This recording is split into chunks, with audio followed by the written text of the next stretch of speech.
Hello. So, thanks a lot. We just would like to jump into questions, but I first would ask if there are any questions here on the stage. If you have questions, so please, Larissa. I've got two questions for Predikant. One question is an unhierarchical collection. I mean, that's certainly something that we all agree is very much desirable. But I was wondering, I mean, is the problem of hierarchy, I mean, can we already avoid that by just juxtapose objects in a way that doesn't speak about hierarchies? I mean, is the spatial arrangement a non-hierarchical spatial arrangement? I mean, is that already how we deconstruct hierarchies? I mean, there's all those issues of provenance, of modes of acquisition involved, the question of voice, who is in voice to interpret these objects. So I sometimes wonder, I mean, as much as I like this as an initial concept, I think we must think through that very carefully, because it's not only, the juxtaposition doesn't solve the problem yet, I think. And the other thing is, I'd like to know, there have been other studies on Kunstkammern, on the history of Kunstkammern by, you probably know Dominic Collett. And I think his dissertation was called Die Welt in der Stube. And what Dominic Collett shows is that, interestingly, I think his example is the Kunstkammer in Gotha, also, I'm not quite sure. But what he shows is the way that those Fürsten, whoever, collected objects led to a way of associating certain objects with certain areas, with certain groups of people, with certain ethnic groups, societies, countries. So the collections became very stereotypical in that certain objects then, in all Kunstkammern, represented certain faraway regions.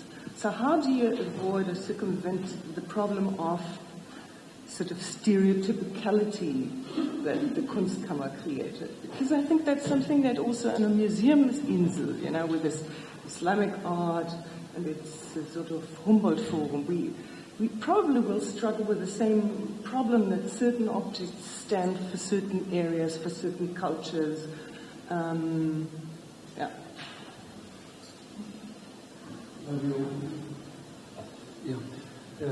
It is like hermeneutics. You never get out of the hermeneutic circle, but you have to start. You have to start somewhere. Maybe I talk about a certain moment. I guided a number of very prestigious historians through the Kunstkammer of Halle. Mm-hmm. And they said, well, this is a reconstruction, but this is false. I said, no, it's a one-to-one reconstruction, and it went never down. It was fragile, but it is. Yeah, but they said, but Polynesia has the same value as Europe. And I asked, where is the problem? Do you have a problem with that? They said, no, we have not a problem with that, but it is impossible. And I said, yeah, you all are historians of colonial times, but there was an epoch where there were no colonies. And I foresee your next question. You would answer according to this. With Said, but he did not reflect the deep-going curiosity that was not guided by dominance of these collectors and these scholars. And the historians were, in the end, we went from part to part, very, very impressed, I must say. And of course, Kunstkammern had many different fashions in Prague. That is the prestigious celebration of a dynasty in Vienna the same. Nevertheless, the objects play their own theme, and I see no stereotypy in this. When you compare it with the white cube, against which I would never say anything, but that is my model. Let us think about the future by going back to a way of connecting where hierarchies definitely did not play a role. I think that is an example which history presents, which is precious. I can only finish with Ernst Bloch. The revolution goes in Plusquamperfekt. The revolution walks in, what's the English term? Plusquamperfekt. Plusquamperfekt. This Latin word doesn't it exist? Past. The revolution walks in past.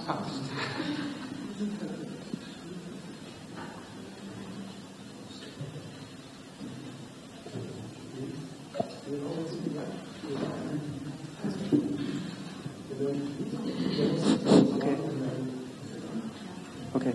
Well, thank you very much to both of you. I have a question that maybe connects both of the last presentation, and that is, Larissa, you started with your critique of the critique of what ethnographic can mean also beyond what is meant in the ethnographic museum context. And you said, and I very much agree, ethnographic practice as a mode, as a genre, is a practice of asking questions, and at least since the early 80s has been a practice of constantly reflecting the own modes of knowledge production. And I think this is really important, and is also can be used as more closely scrutinizing what is going on in the ethnographic museum context, which is a different mode of representation, which is usually a mode of representing other cultures without reflecting the modes of representation at the same time. And Horst Predekam talked about the Theatrum Natura et Artis, about the idea of an undisciplinary collection of objects, or you could say pre-disciplinary, but also undisciplinary in the sense of undisciplined, maybe.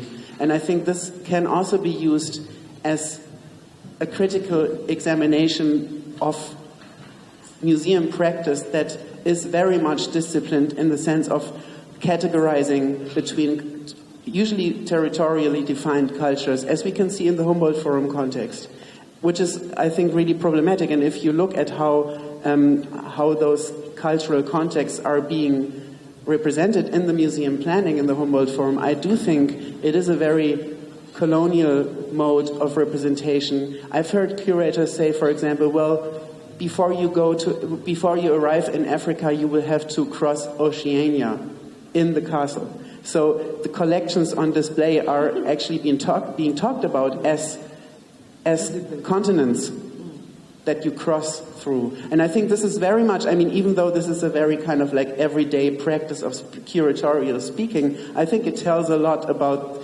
how much the old modes of representations are still inscribed in the very everyday practice of exhibition planning. And I was wondering also with the previous talks in mind, Siraj has talked about the museum without collections as a mode of renegotiating society. I think this is really interesting, but I'm wondering how can we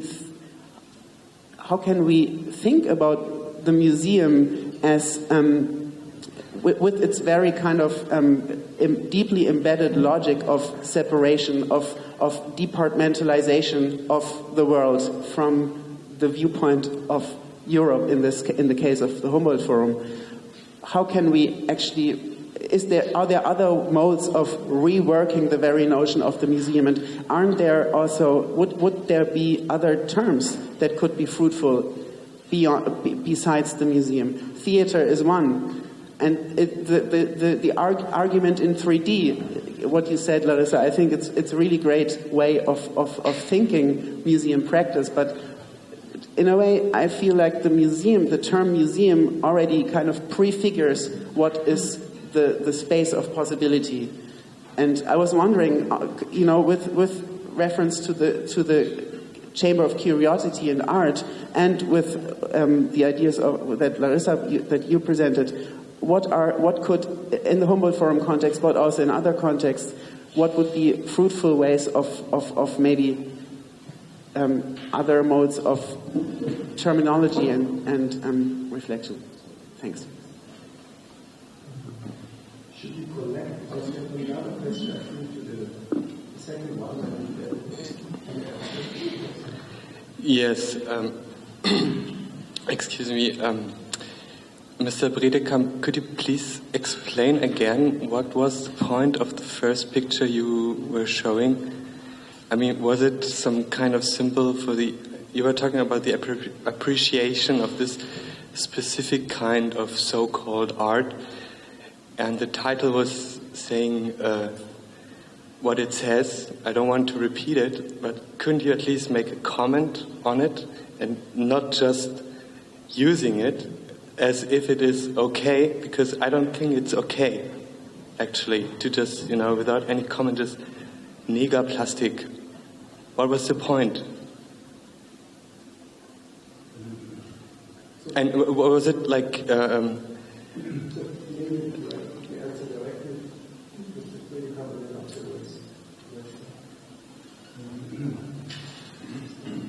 The first reception of the Benin and African sculptures was, and thus they were meant to be, as triumphal products of a victorious British army, and taking that of British superiority.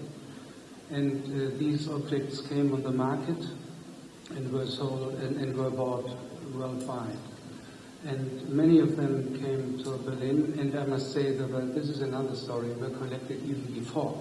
That is a story about which nobody talks about, but which is even equally precious. And as we know, these objects were taken as a counter mirror against the decadence of Wilhelminian culture.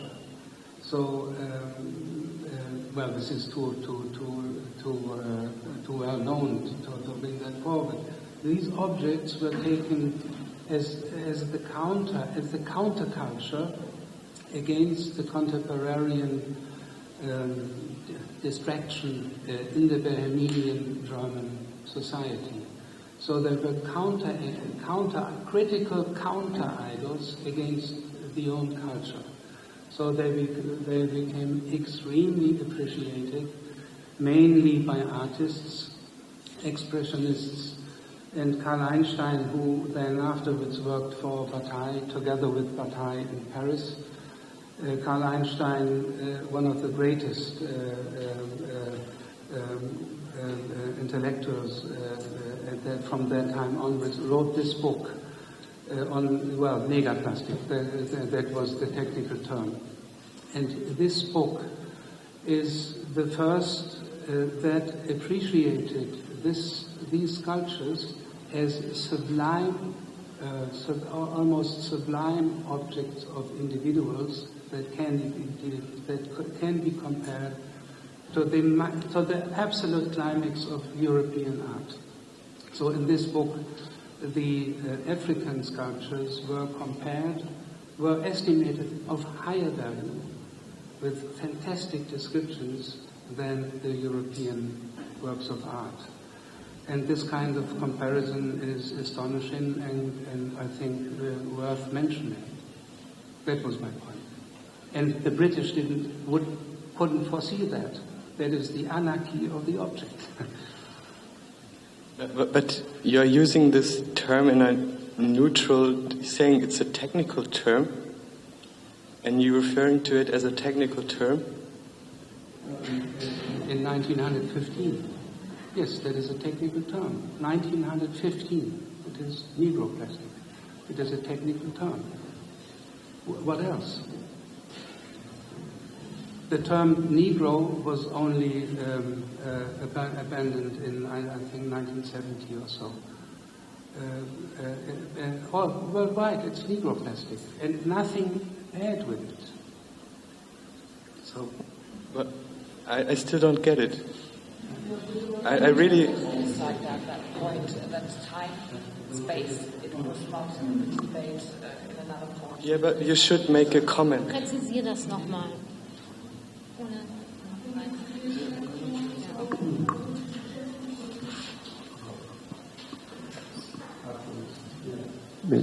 So I would go on with, I think Larissa first would like to answer probably on the question on the floor. Yeah, I mean, the question of the undisciplined working with collections, I mean, I think it would be an ideal that we both share. That I sometimes think, I mean, we've got those objects, institutions have these objects in storage rooms. And sometimes I imagine in an ideal future we wouldn't build museums according to what is there in the different storage rooms. We would probably have to keep the storage rooms because it would be a hell of a lot of work to regroup objects, millions of objects in storage rooms. But I can imagine a museum or museums that would work from those different storage rooms, and not one museum. The Vorderasiatische Kunst Museum works with its stores full of Vorderasiatische Kunst, because that is a category of the 19th century, and the other one works with the ethnographic collection. So ideally, I think we would have these storage rooms and then work across them, and curators would go to sort of to all those storage rooms and collaborate with others that have sort of cared for these collections for decades or years, and then do interdisciplinary work. So, but I don't know whether that will ever come true, that wish of mine, where we would have another type of museum that doesn't reproduce these categories anymore. Yeah. So we have another question by Sarah Ilasun. I'm very interested in this idea of going back to the undisciplined, the pre-disciplinary object of the Kunstkammer as the model. But before I get there, it is necessary to reflect upon Larissa's argument for the ethnographic as a space of inquiry, a space of social inquiry that has become universalized as anthropology itself has undergone tremendous introspection, perhaps more than any other discipline in the humanities, because precisely it was the discipline of colonialism. And so, obviously, I'm trained as a historian of Africa, that in the field of African history that developed and emerged in the 1960s and the 1970s as a critique of colonial anthropology. And so to encounter these amazing ways in which anthropology in France and Britain has engaged with its own history, and where you have a journal coming to existence as called Critique of Anthropology, and where you have the emergence of this form of research as close-up study of society, it is very clear to me that anthropology and history are the same discipline that were separated from each other by colonialism. And so it is necessary to think of them together. The problem with this argument is that the museum remains the place of anthropology's old ideas. And that the museum is the space where anthropology has been a colonial instrument for the construction of race and for the construction of ethnicity, and where you were able to look at the relationship between the administration of people and the administration of artifacts. And what does it take to get to the point where that kind of ethnography becomes the basis of a new museology? That is one of the central challenging questions that we have. The problem that you have is that that kind of anthropology is not able to rescue the colonial form of anthropology that you still find in the museum. And the problem that then arises for the idea of the pre-disciplinary museum and the undisciplinary object, which I think is very interesting and has a particular intellectual history at work there, is that how is it possible to do that in the wake of disciplines? In the era of disciplines which do not only pertain to objects, but which characterize the academy, in which we are arranged in very particular disciplinary formations, and they take a particular form in Germany that is different from other European countries. And it's interesting to see what is history, what is anthropology, what is ethnography, what is Asiatische Kunst, what is archaeology, how it is distinct from Islamitische Kunde, and so forth and so forth. Very peculiarly German. And so the question that arises is, what is the possibility of drawing upon these anti-discipline or these pre-disciplinary or undisciplinary approaches to objects that is also able to be post-disciplinary? And by post-disciplinary, I don't mean after disciplines. I mean an orientation that is critical of the ways in which we have come to be disciplined.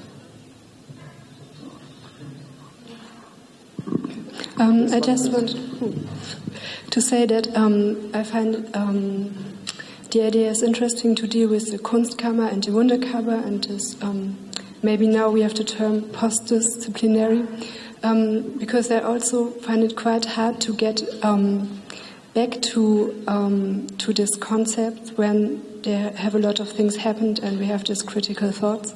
But I remembered the idea of flexibility for a flexible collection, where you have this different status to bring together different things, but not to forget about all these critical ideas. So I thought more in a flexible museum or flexible collection.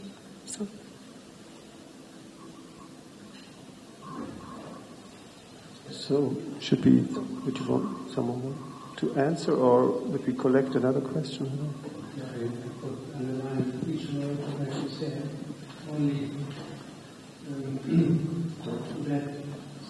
I would underline each word of what you said, because you spoke in the name of complexity and of playfulness, so to speak, as a critical tool. But in two sentences, you argued against yourself, in my view, arguing that the museum is per se colonial. It is not. History tells us that it is not. And my whole argument was directed against mechanistic interpretations. In colonial times, all objects that collected played the role of colonialism. This is a mechanistic argument which is by no means true. By no means true. It is 40 years ago I would name it Stalinistic. It is mechanistic in the shortcut of object and interest. Objects play their own role. You cannot catch them. They go their own way. That is the internal anarchy of objects, and that's why I brought the objects of the Benin sculptures. They play their own game. You cannot control. Never. No ethnologist can control the way, the paths that objects that have been collected do. That is the first. And the second, against mechanistics, ethnology was very, very different. And I think it is very worth to detect out of the history the counter-colonial roots of ethnology. That is my second point, and that's what I argued about. In Termoilen, I think that is a fantastic book you wrote. And the third point, all cultures collected. All cultures had museums. So it is not a European thing. How can one come to the position that collecting in museums are a European thing? It is a worldwide phenomenon. I think we talked in 1640. I come from Kiel, so I'm very proud of this. The museologist and the doctor of medicine, professor of medicine, Major, he wrote a book on museology worldwide. And he defined the Kunstkammer as the museum room that you can find all over the world. And the most wonderful chapter is on Montezuma, where he defines that Montezuma, that the pre-Columbian museum, the pre-Columbian Kunstkammer, was larger than the largest Kunstkammer ever collected, that of Prague. When you go to China, they have gigantic Kunstkammer museums. So the Kunstkammer concept is the model of worldwide collecting. Please stop talking about museum as a European invention. This argumentation is deeply Euro-centralized. So this sentence of yours was deeply Eurocentristic, and I think we have to abandon that. All other points I underline. Okay with this, but the Kunstkammer worldwide was not meant to be for the public and for the people. And when we think of museum, we think of the 70s, of the moment when we thought the museum is for the people and everybody has to share. And this is totally lost. I just say, take an example, the Centre Pompidou. In the 70s, then you take the Musée d'Orsay in the 80s, and you know, back to we had 15 years when we believed we had Museum Pädagogik open, and we thought everybody should share it. It's totally lost. And these Wunderkammers were not for the people. They were for themselves, for whatever Montezuma did. Certainly not for the people. So the Kunstkammer was always something of power, something of explaining the world to myself, to my friends, to whatever. But our idea of the museum was share heritage with everybody. That is not. And the problem is that our Kunstkammer is something of a logocentric culture, a kind of intellectualism, and lots of culture don't go through wisdom, so knowledge, through Hegel or through Kant, but they go to material culture, to rituals, to physicality, which has not these categories. And the Wunderkammer is something intellectual, and all things that are collected are not all intellectual. They don't all go through wisdom, through categories. And this is a problem. That we come from a logocentric culture, which is very powerful, because it's logocentric. And how do cultures which are analphabetic, we work with materials. That's why we have material culture since a few years. And art history has not learned yet enough from our material culture. What do you do then? So that they are all the Wunderkammers is not a reason for them to be okay, or to be working now. And I think our idea of museum is a democratic idea, at least here in Europe. And that we say the collection of the museum belongs to the people, even if it comes from bottom down, top down. So that's my counter-argument. Again, okay, the history is right, but we are somewhere else. And I think we don't want Wunderkammer put top down on us, tell, look how good it is. And I don't think Montezuma was very democratic. Just would be my counter-argument.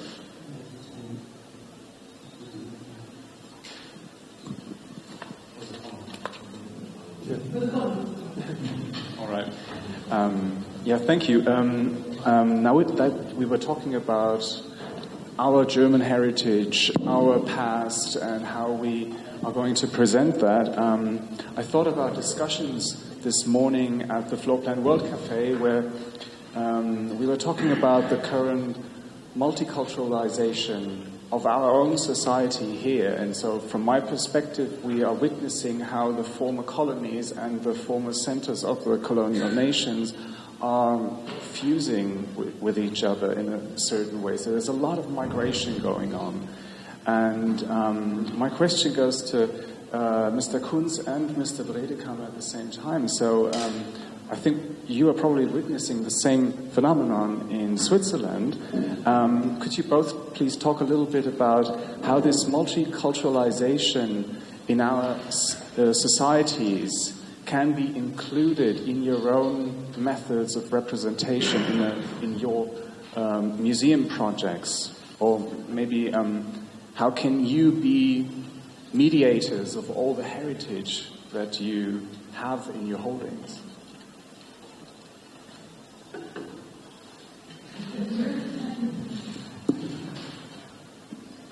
There are several ways of trying to confront what you just said. We had several participatory projects in Basel where we invited certain groups of people. I would not say communities, but we worked with youth groups. In Switzerland they are called classes which need to be integrated into the schooling system or into the education system. That's young migrants coming to Switzerland, learning the German language and learning how they would then be able to kind of learn a profession or a job. So these are classes, school classes with a multinational background. And so we invited those classes to come to the museum and discuss what their idea of living in a place and having a place like, in German it's called Heimat, place of origin, and how would this interact with the museum. But the thing we experienced is that these younger people had not a direct link to our artifacts that we have in the storeroom, so the interaction with the objects were not the main focus. And we've heard the museum without objects, so this would be a stage where arguments could be elaborated, and we had exhibitions where the people, those groups, presented their results. We had other things where we tried to integrate groups, but I think the most important thing, and maybe in Basel we have an advantage, as an ethnographic museum or anthropological museum or museum of cultures as we call it now, we have a European department, what was called Volkskunde or European ethnology. And in all our exhibitions we do not distinguish between European objects and extra-European objects. So there are always objects of our own culture integrated in the exhibitions. And this maybe is a thing that then could relate back to what was said, an unhierarchical way of dealing with objects of different origin. And whether this actually really integrates the communities, the multinational communities in Basel, that's a question that is open and that has to be tested with each event and with each exhibition. But I think it's an important point to really have our own culture in the ethnographic museum. We are an ethnic group also, or maybe more than one.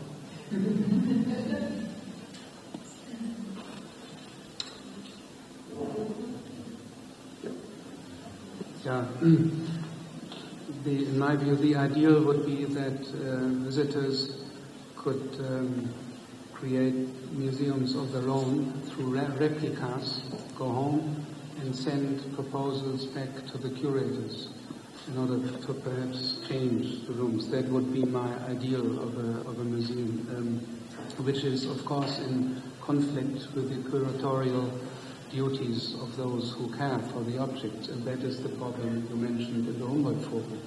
It is not an exhibition space, but in the upper two floors, a real, so to speak, real museum where the objects have to be cared for.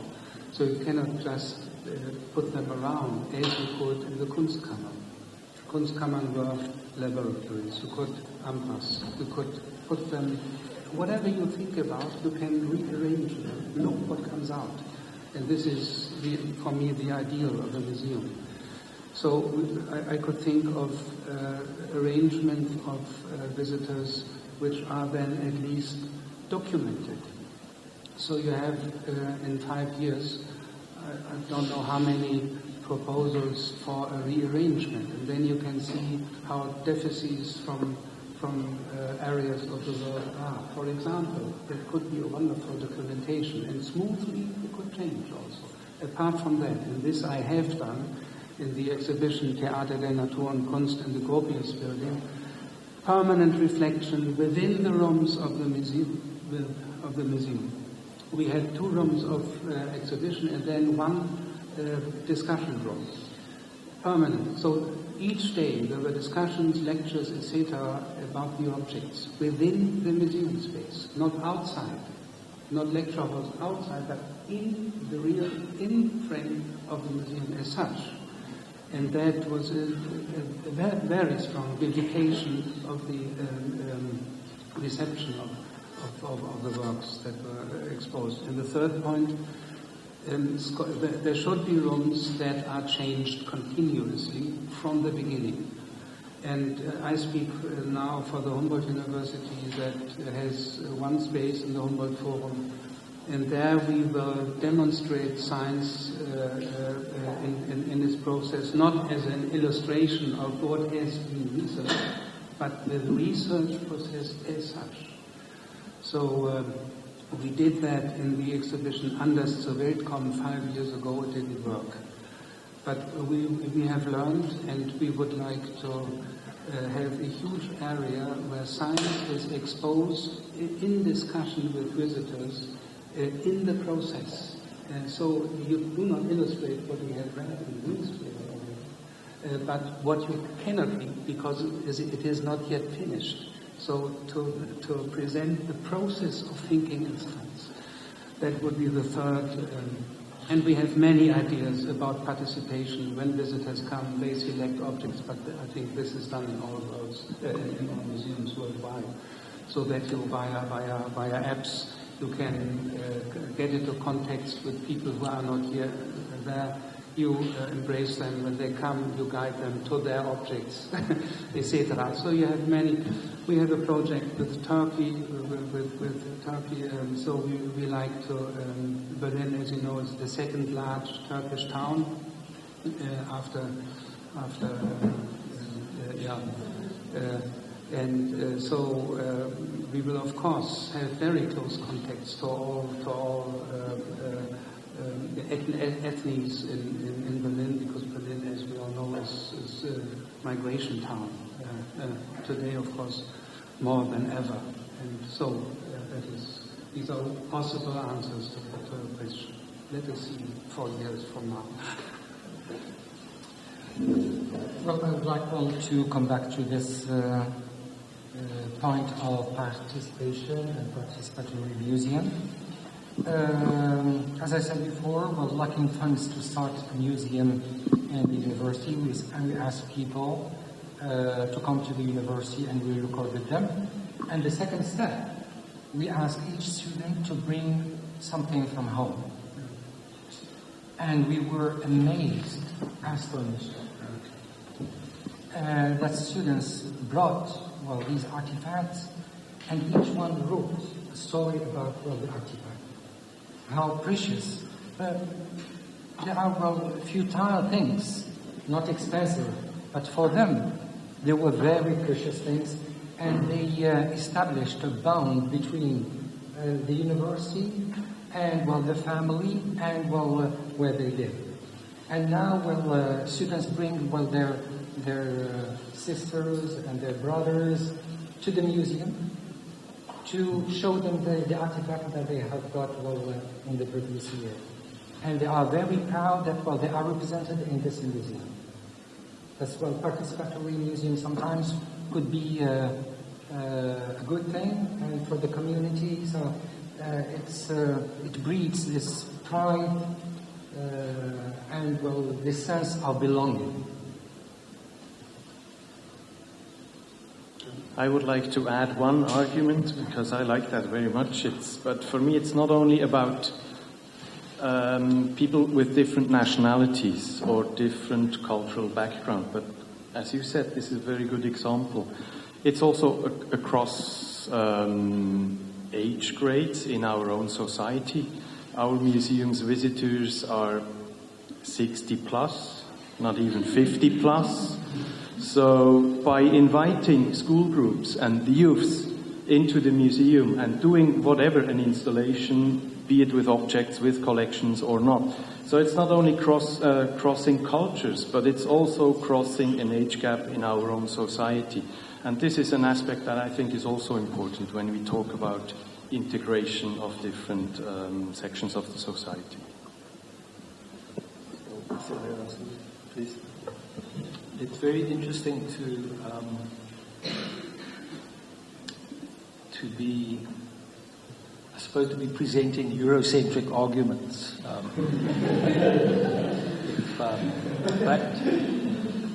But I think one has to be very careful of a kind of colonial denialism that I think is also quite dangerous.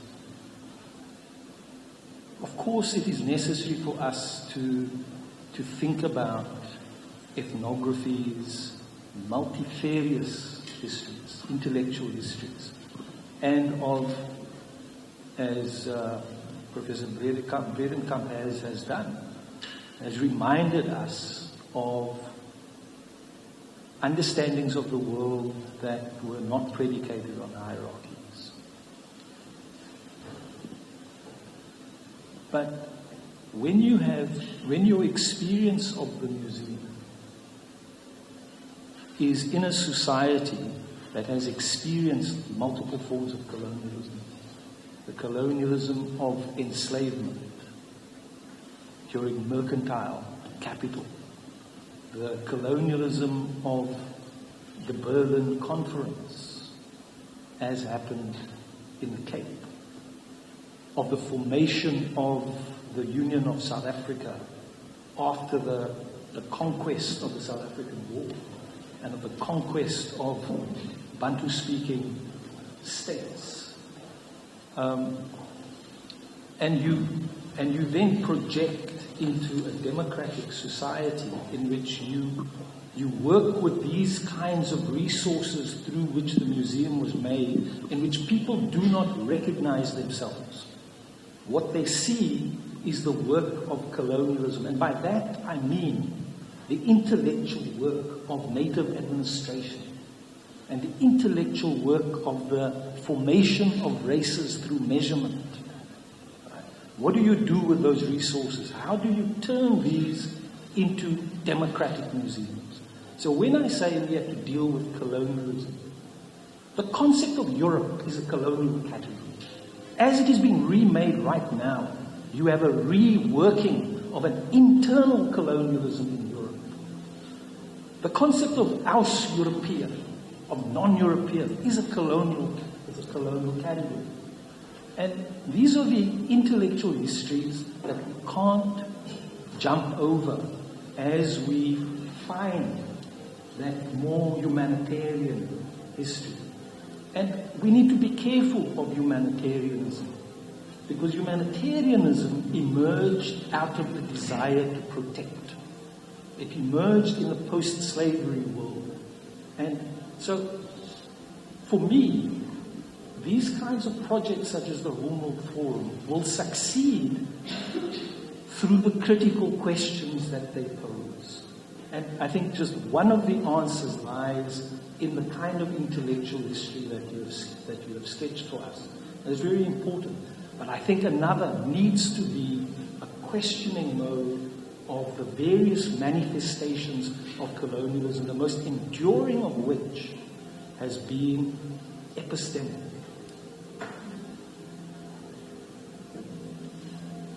You can directly answer. These are very strong words, and I would underline them and I would go against them. Because this is black and white arguing. The amazing thing about Europe is that it reflected permanently against itself.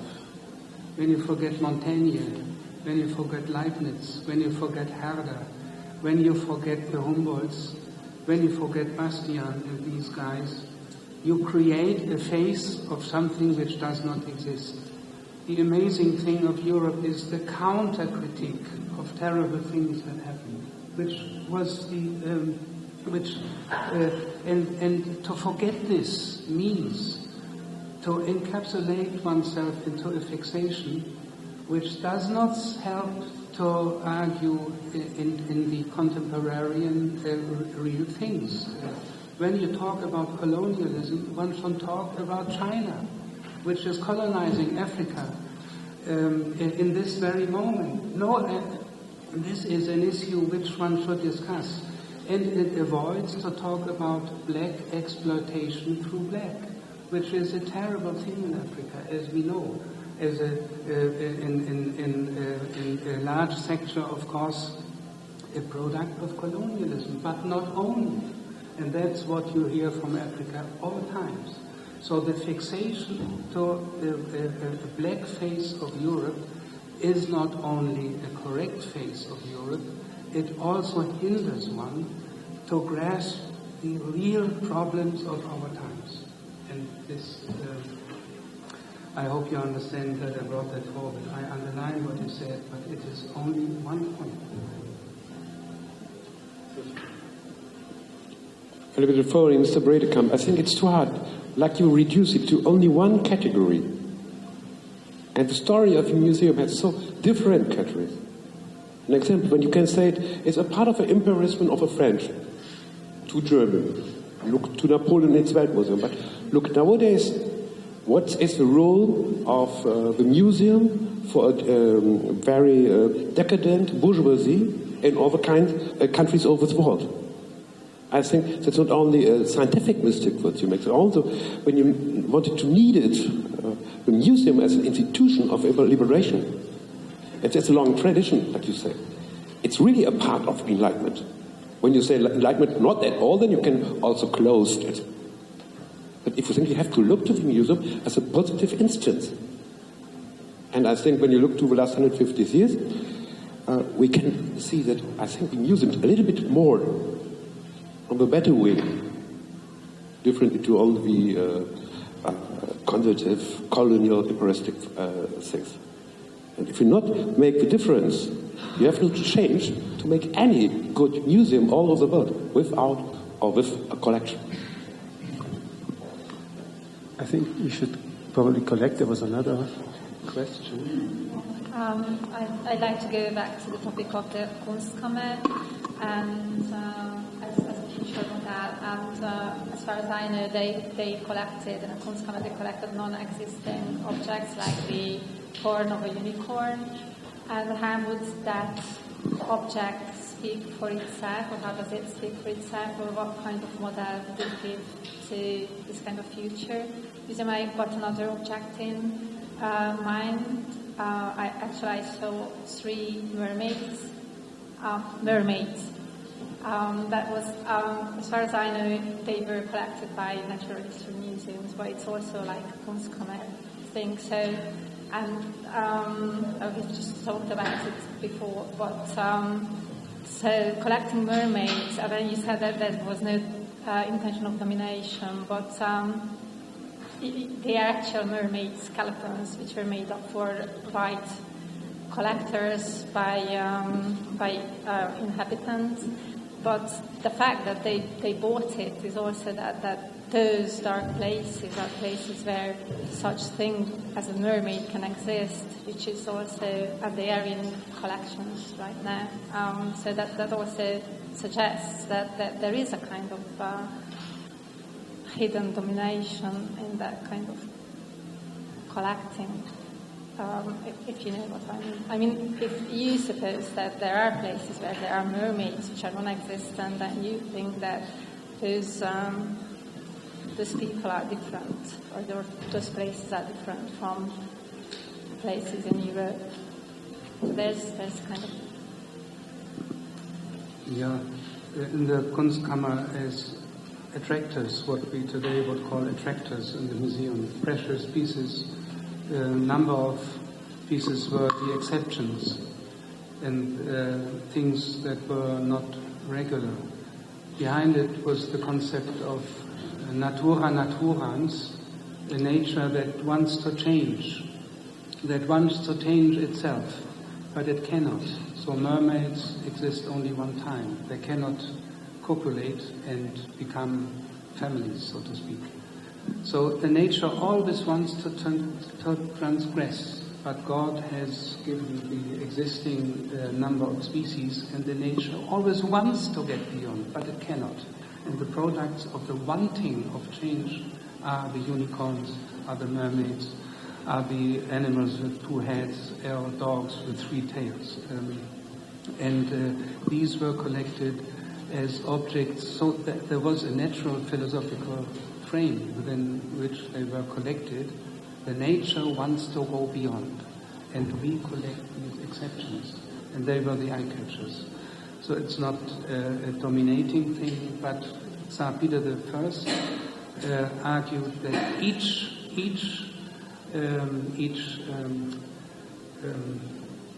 Missgeburt had to be brought into the Kunstkammer of St. Petersburg to make sense of them and take them out of the hand of the priests who argued God has punished humans because they have given birth to Siamesian twins so all these creatures had to be brought into the Kunstkammer to get into a scientific frame, and that was the reason why we have these exceptions. So if you use the Kunstkammer as a model for the future museum, then these objects would be just exceptions. So you would ignore the existence of these objects in the Kunstkammer. So if you use the Kunstkammer as the model of the future museum, then these exceptional objects would not be included in your concept of the Kunstkammer as the model. I make it short because no, it is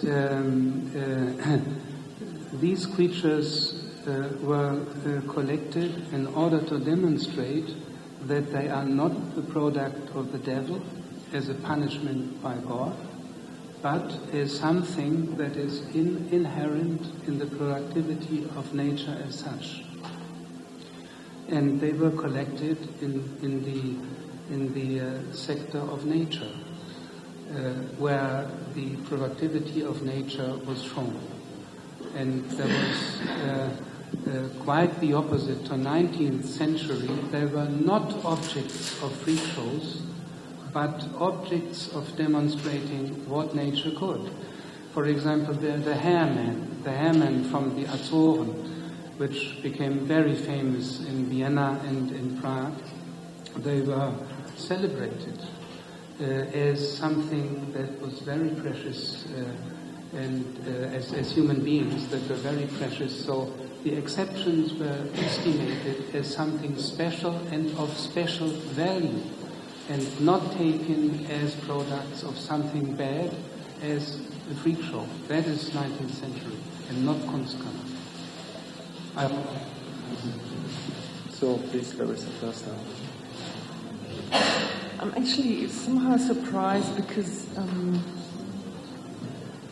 can we actually think the Kunstkammer, without the history that comes after it? And that really worries me. I mean, the Kunstkammer might be an interesting concept, but colonialism came after it, and maybe we have to look at the numbers. And there's probably a couple of hundred Kunstkammer objects in the 500,000 Humboldt Forum collection objects in Humboldt Forum, and probably something around between a third and 50% of the collections were collected under colonial circumstances. So how do we reconcile that? I mean, we cannot ignore that. And I think the research of the last 10, 15, 30 years into colonialism, into colonial collecting, the history of collections, it's been there for 10, 20 years, and it's gained momentum now. Now that we, try to make these inquiries, try to understand better how colonialism has also constituted these museums. I think it's too early to brush off the idea that's a colonial institution, because the idea that it's non-colonial has been there for 150 years. So isn't it time, to modify that a bit and put another side to the positive, and also to the positive aspects of the hair man? I mean, I think there's a lot of other stories about hairy people and how they were treated, and how the whole idea of evolutionism and so on contributed to racism. So I just don't understand how we can ignore what came after the Kunstkammer and Enlightenment. And also there's two sides to Enlightenment. So how does that work? I could start from the beginning, because I reflect what happened after, which I go back and look for an alternative. This is the issue. And we are historians, and I have not the problem of your discipline. And you are encapsulated in a fixed worldview. And I would like to open your mind and see and confront the alternatives, which is so precious. There is a world outside. I think which is so precious. And I suspect we know more about the world outside. Well, I made a joke. I make it clear, I made a joke. But honestly, the world is much more open, much more wide, much more fruitful than this debate. And I think we cannot grasp a productive future when we do not overcome the colonial and post-colonial debate. I talk about the future, about a time where this does not play any role anymore.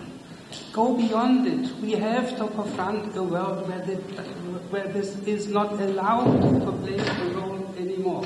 And the museums have to push that forward. That is my point. And I look for in the history of museums where there were some examples where these categories did not play any role. And I take them as a model and argue for the year 2050 we might have worldwide something very new that could grasp the old idea of the Kunstkammer in a new frame. I don't want the Kunstkammer back.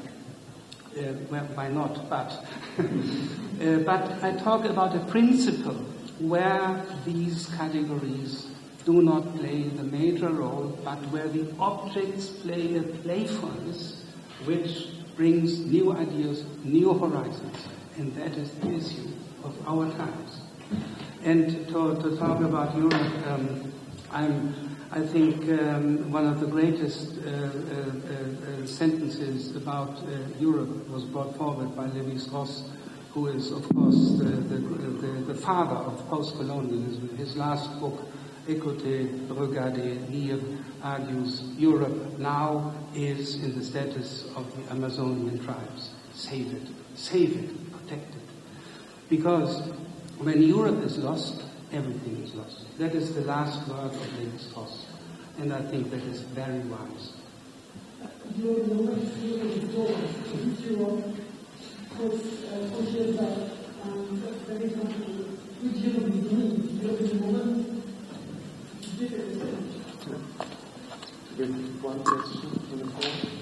Hi, just a quick question.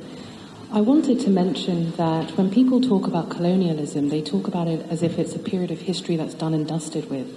However, colonialism is still very much alive, and we're living by the legacies of it, and it's affecting people on a daily basis. And I think one of the clear examples of this is the lack of diversity in museums, which are usually, or predominantly white and male.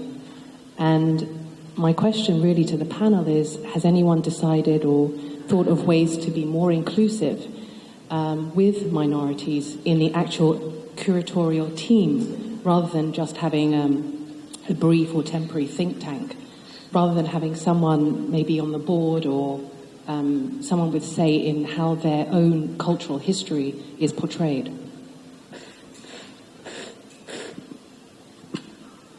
Does anyone want to answer? Or we can also can also use it as a statement.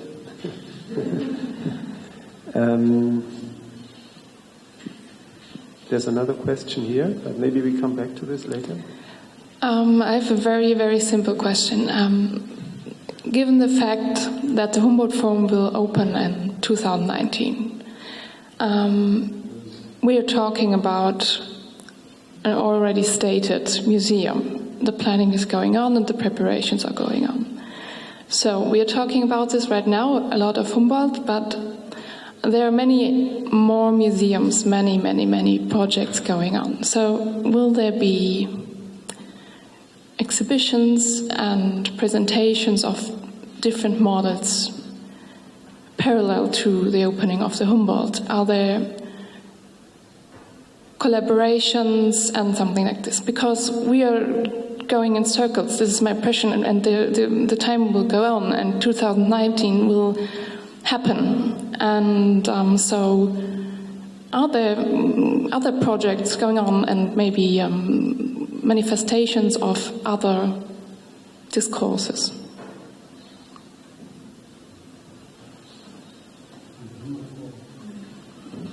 You mean especially? No, I mean like 2019 will be a very special year for German museums and culture because of this event. And will other museums like celebrate or answer on the opening? Neutrally speaking. Yeah, everybody who knows the project, or I don't know if there are any exhibitions or something in planning. Yes. You all can help, and that's why I came. So I wanted to learn, and I learned a lot here. And I'm of course no ethnologist. I'm art historian, and I'm not responsible for the. But as I said, the main idea which Neil McGregor, Parzinger, and me are trying to bring forward is to shape the whole building through the ideas we are discussing, and we try to open the walls of the Berlin Schloss, of the Humboldt Forum, towards not only Berlin but worldwide. So we have shaped a Beirat of one member of each each continent. We will have collaborations. I have not been in South Africa, but it must have been a very inspiring conference. I heard it from Parzinger and McGregor. They were very, very impressed and enthusiastic also. They got a lot of proposals, and also proposals to change. And the Humboldt Forum should become, if it can play its essential role as a vector and not as a process. That is the idea. For example, the Deutsche Historische Museum will make an exhibition on Wilhelm von Humboldt at the moment of the exhibition, and we could say that is ours, but we have said the opposite.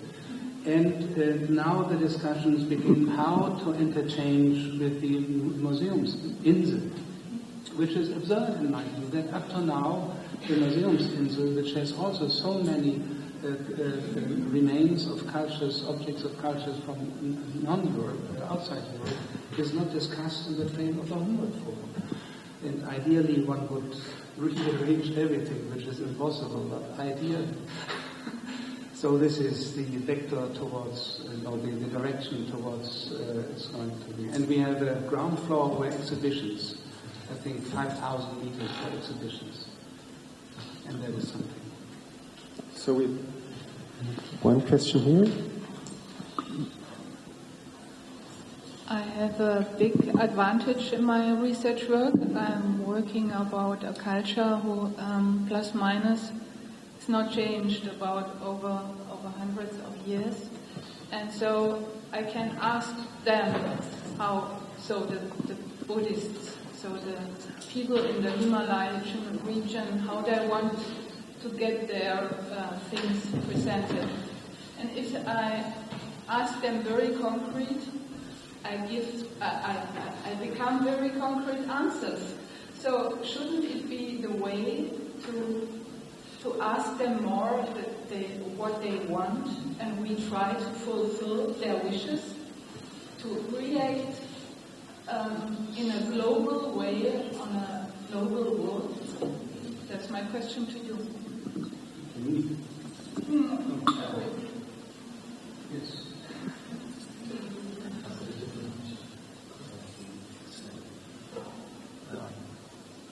I mean, I don't want to answer that question, but I have something else to say. Yeah, okay. Because it's more about. I know we are interested in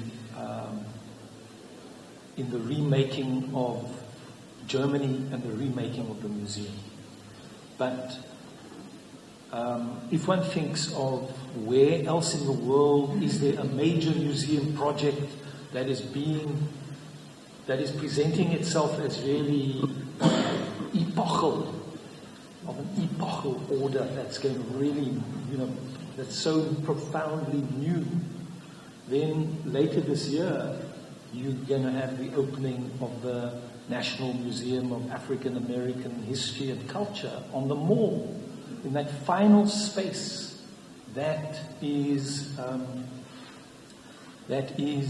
vacant on that mall. And, the colleagues there are working at a pace. I mean, you can follow them on Twitter, and you can follow every step of their collecting history. And this is very much the way in which you proclaim yourself into existence through a history museum. And the problem with that museum, epistemologically, is that nearby, in the National Museum of Natural History, that is where you go to see African material culture, right next door to the Hall of Evolution. Now, the problem of the making of the National Museum of African American History and Culture is that that museum is going to have a profound problem because of the existence of that specialism in Africa in a natural history museum. Of course, my argument is slightly disturbed by the fact that that museum, that the Smithsonian, of course, has one of the world's best museums of African art in its own museum, in its own space. But the anthropologists who work on Africa are in the Natural History Museum.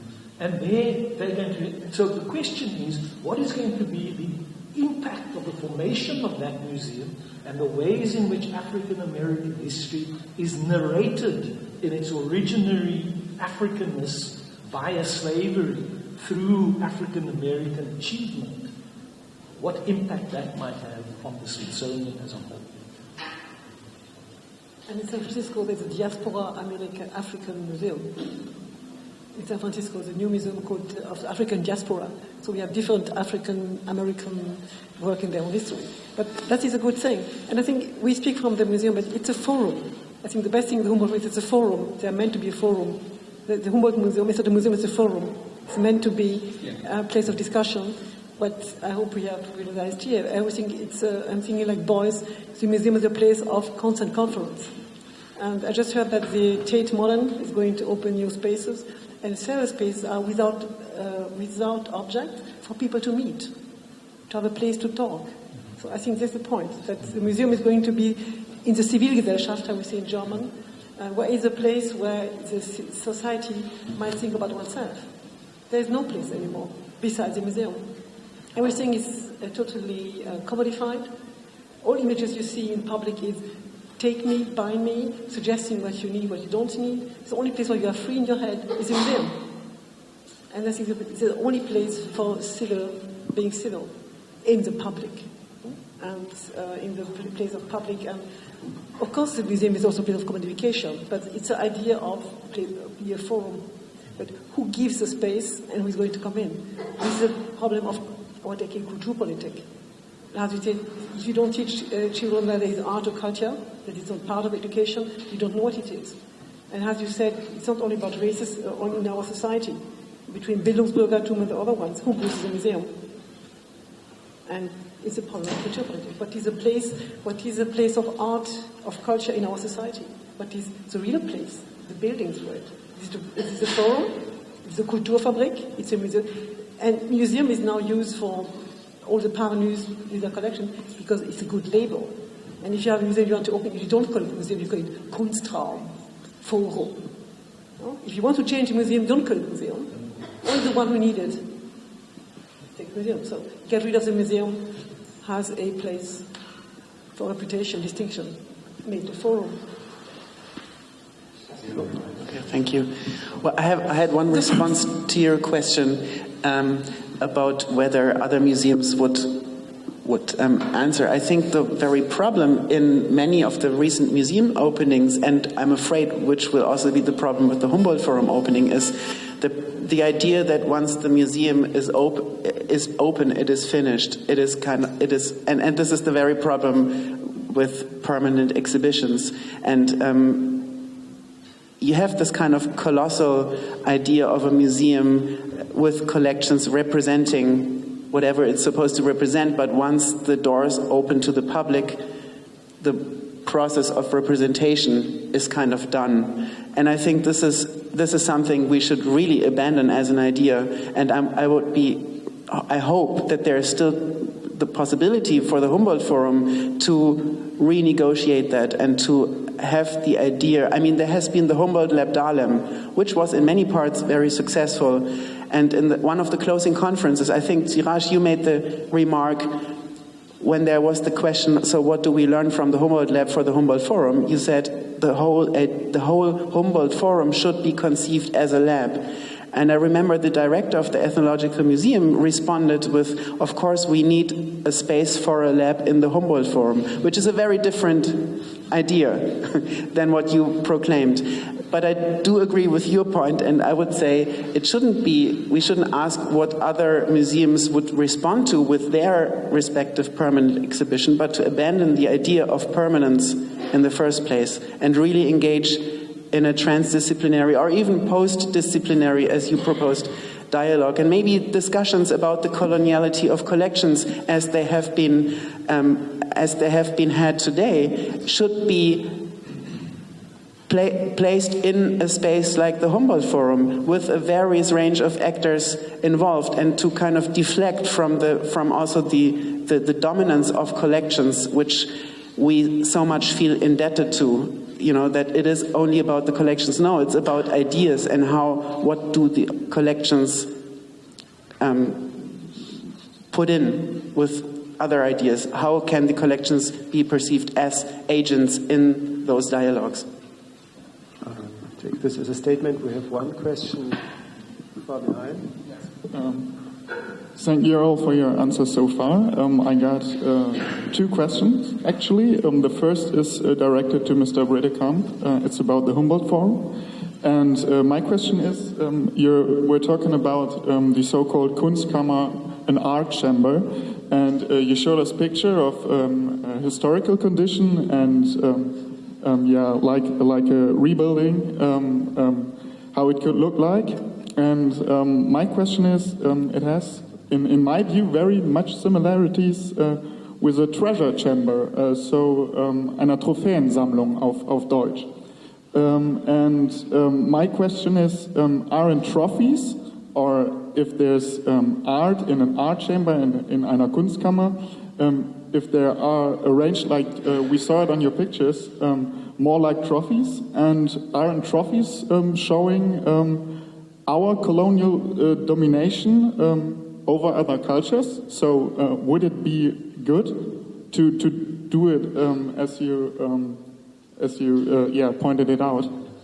This is the first part of my question, and the second part to all of you is, don't we need to make very clear, don't we have an obligation to show whose heritage it is, how it became our property, and in the end, shouldn't we give it back?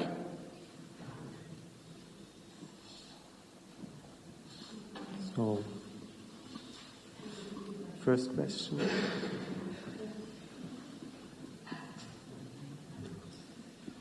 So the first question was directed to Mr. Bredekamp.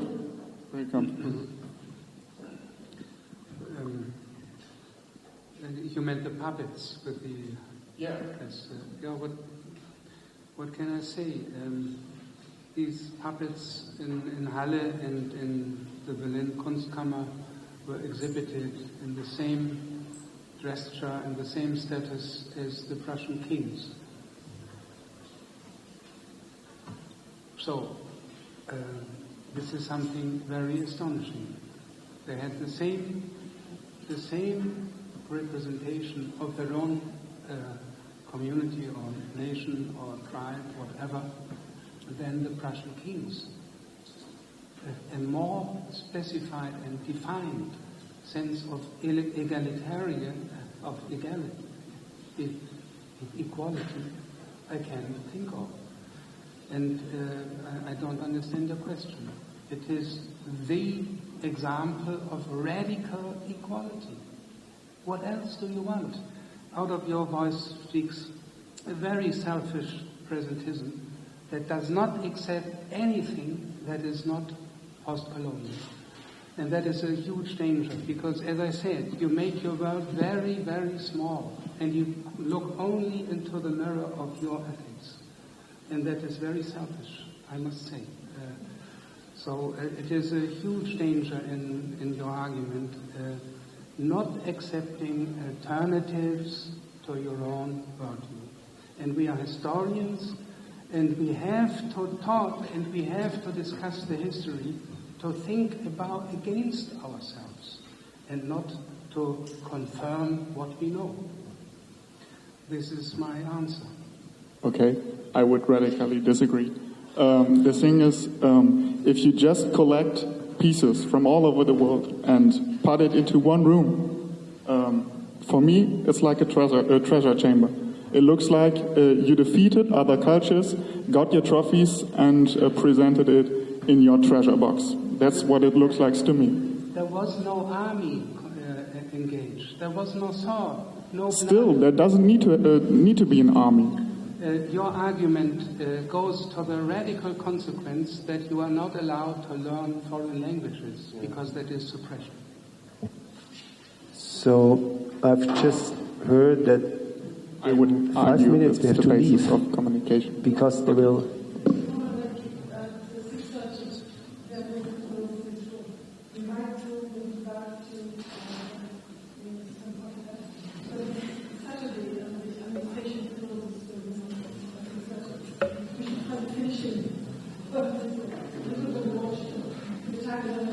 Yeah.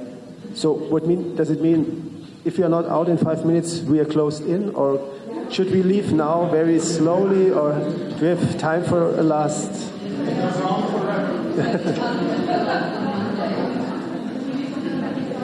Okay. Okay. So I think that there was one last question on the floor. The very last question, and then we have to move. So a short question and a short answer, please. And then we have much more time to debate with the coffee. I would like to have an answer, maybe from Mr. Kunz. So I asked you at the beginning of a tanka what informations you give to the visitors who see this tanka. If you ask a Tibetan, so a Tibetan man who lives a couple of years in Germany, and you ask him, he wants to have more information about it.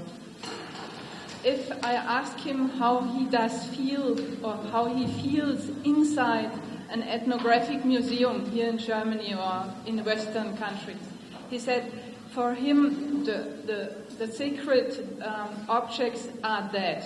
They have no soul. And to have them, to give them soul, it needs to get senses, the 5 senses, create an atmosphere that influence all senses you have as a human being. So shouldn't we ask how we can fulfill the wish of getting the idea of the 5 senses inside the ethnographic collections for respect the culture that we show? That's my question. My answer would be that we do not show the culture. We do not show the culture. We cannot show the culture. Let me take another example of an exhibition we did in 2007. It was on Northeast India, the tribes, ethnic groups summarized under the term Naga. And we had as many opinions of how Nagas should be represented in the museum as many people as we asked. So which opinion should we actually choose to be the one representative for the Nagas and then display it in the museum? So we do not display a culture, but we try to display social processes, contemporary aspects of certain things, and objects, be they historic or be they contemporary, they are a product of social interactions. And so that is how we try to deal with it. And I don't think that that's what I thought is very important for us, or it was important for us in Basel, that we get rid of this idea of we have some obligation to represent an ethnic community how it was. When was it the way we present it? And who said that it was exactly that way how we presented? Ethnic communities, even if they have one label like Konyak Nagas, for example, there are as many opinions among the Konyak Nagas how they are and what is the typical thing of the Konyak Nagas. Some they say we have facial tattoos, and others say no, it's Christianity. So what aspect should we choose to represent them? So it's not about representing ethnic groups, but it's dealing with social processes and actual things that are going on. And in that respect, maybe coming back to the thing that we had before, it's not about colonialism or unhierarchical, it's our museum practice. What does our museum practice do? And I think we have a responsibility when we do exhibitions and when we do publications on what is actually this exhibition producing in the person that comes to visit the exhibition. Just a short example. When we had the reopening with this other exhibition, Eigensinn, with no Africa Hall, a grandmother came and asked us, how can I now bring my grandchild and show him the African masks? I said, well, there is an African mask here and there is an African mask there. Yes, but I want to see the African mask in their natural environment. So what is the natural environment? That is what we created as museum persons. Having a mask from Nigeria, 5 centimeters next to a mask from Tanzania. So this is the natural environment of having African masks, but this is not a natural environment.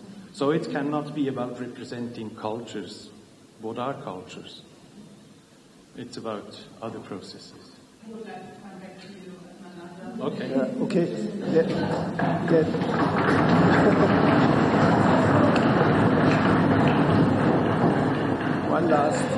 One last comment. I would like to conclude on a positive note. Our museum practices may vary from one country to another, from one continent to another, from one culture to another. And I agree with Dr. Anne-Marie Bonnet. Museums, wherever they are, should be a forum where voices of people should be heard, and a mirrors that reflect people in these museums. Otherwise, just walls and edifices.